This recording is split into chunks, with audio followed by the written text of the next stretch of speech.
Maayong adlaw day sa tanan no. So for today's ganap kay mauni ang unang laag sa year 2025. Kani jud pagalaag mga madam no, kay to be honest wala jud ni sa plano. Pero matud pa nila no nga mas nindot jud ning laag nga wala planuhi. Kasi ana inyong laag kunuhay nga dugay nang gisabot-sabutan, dugay nang giplanuhan, may abot na lang ang pila ka bulan wala gihapon makuluran.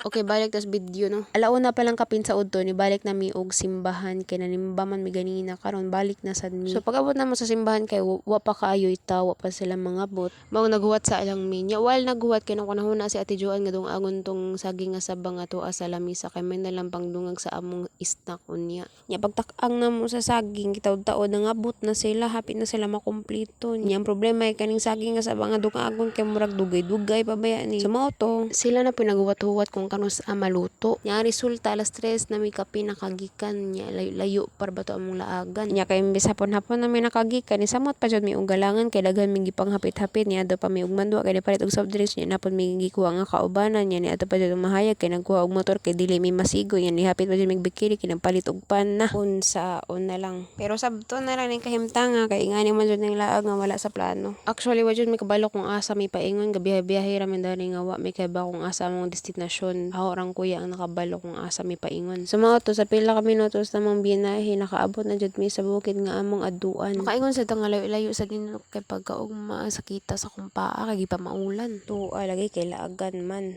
We are here in Kangkuka Hills in Kandihay, Bohol, Philippines. Hoy si OA. As you can see mo na view na to pero dili lang jud nga nakanindot kay low quality ni atong gamit ka camera pero kung makaadto mo to napaka breathtaking jud kay makita nimo ang ubos sa Kandihay, mga balay-balay ug mga kadagatan mga bundok-bundok as inindot jud kay siya. Kaso lang ni atong camera kay low quality man. Sinsya na lang jud. Pero base na ganan may sponsor diha mandawat pa ba ako regalo bisag humana ang Pasko.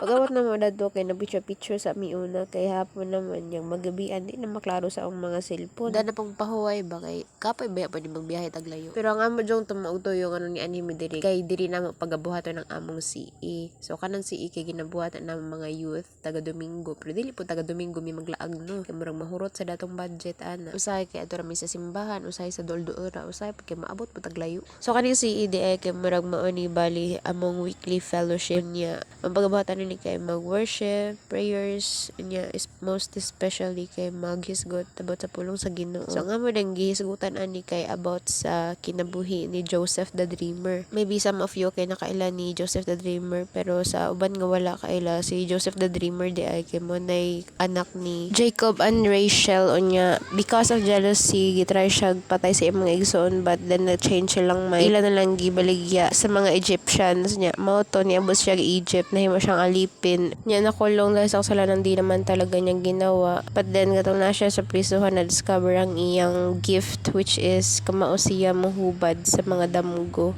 And he was able nga hubaron ang damgo sa Pharaoh. And because of that gisaligan siya sa Pharaoh nga maoy mohandle or ma-manage sa tibuok Ehipto. Then milabay ang pila ka tuig niabot na ang panahon sa tagutom and he was able to help his family kato iyang mga igsoon nga nagbaligya sa iya ug iyang papa. But he was not mad at them at all. Kaya nakita niya ang purpose nga nung natabo to tanan sa iya ha. Nindot kaayo ang story ni Joseph no kay nag-remind sa di sa atuwa nga bisag unsa pay maabot sa atong kinabuhi nga mga problema, mga challenges, difficulties, mga balud ug mga bagyo. Mas nindot jud nga padayon ta to walk with God and entrust everything to Him. Padayon lang tang mosalig ug maglaom nga maabot ang panahon nga atuan na pud. Then atong ma-realize nga na jud ay purpose ang tanan. Nga despite of those challenges nga atong na-experience instead of regrets makaingon ta nga thank you Lord kay kung wala pa to nato ma-experience dili ka mahimong ikaw kung unsa ka karon.